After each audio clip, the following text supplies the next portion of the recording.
Hey, let's go! Nag-iinit ka na ba at naghahanap ka ng sobrang lamig na mapapaliguan?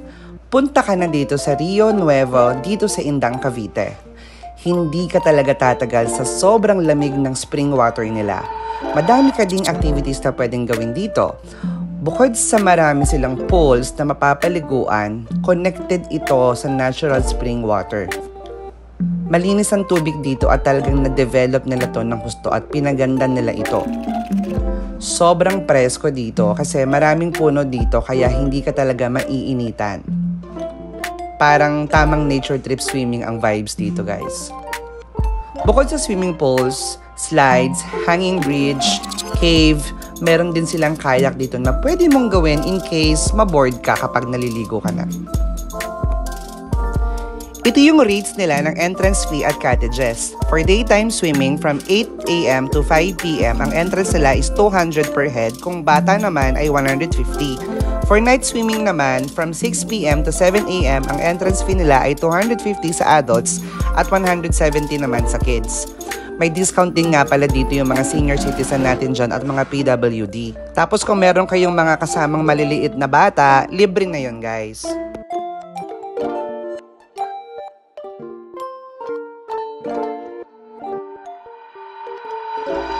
Ang mga cottages dito ay nagre-range from 300 pesos to 3,500 pesos depende sa cottage at sa tagal ng stay nyo.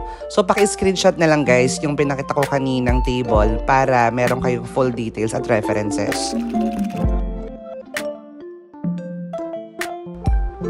Mas maganda na rin kung magpa-reserve na kayo sa kanila sa Facebook kasi pag weekend sobrang daming tao baka maubusan kayo ng mga cottages. At isa sa mga tips na pwede kong ibigay sa inyo, kung 15 packs kayo at kukunin nyo is yung 400 pesos lang na cottage, medyo maliit kasi and feeling ko hindi kakasya yung cottage na 400 pesos doon sa 15 na tao kasi may mga dala pa kayong gamit. So what you can do guys is to upgrade your cottage doon sa medyo may kalakihan. May mga tindahan na rin na available dito sa loob ng resort pero syempre medyo may kamahalan. Kaya magdala kayo ng mga food kasi pwede naman yun. Walang bayad, wala silang corkage. Pwede din kayo magdala ng alak dito kaya damihan nyo na pati yosi kasi medyo may kamahalan nga dito guys. Isa rin sa pinupuntahan na attraction dito ay ang kanilang mini cave na may lagusan kung saan pwede kayong mag-picture-picture.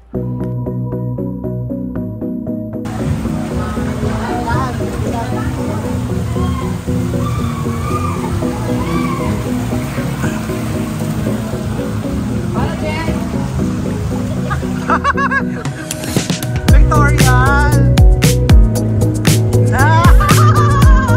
Kaya bang pumapasok? Go!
Kayak ay 100 pesos for 30 minutes.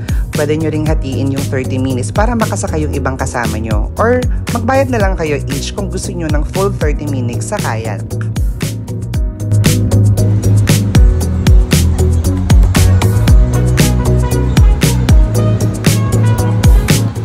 Kaya kung gusto nyo pumunta rito guys, hanapin nyo lang sa Waze or sa Google Map yung Rio Villanueva para sa exact location.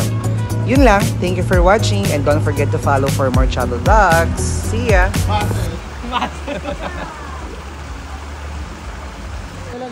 Wala na lang buhatin niya, tas pumunta na agad siya. Hey, let's go!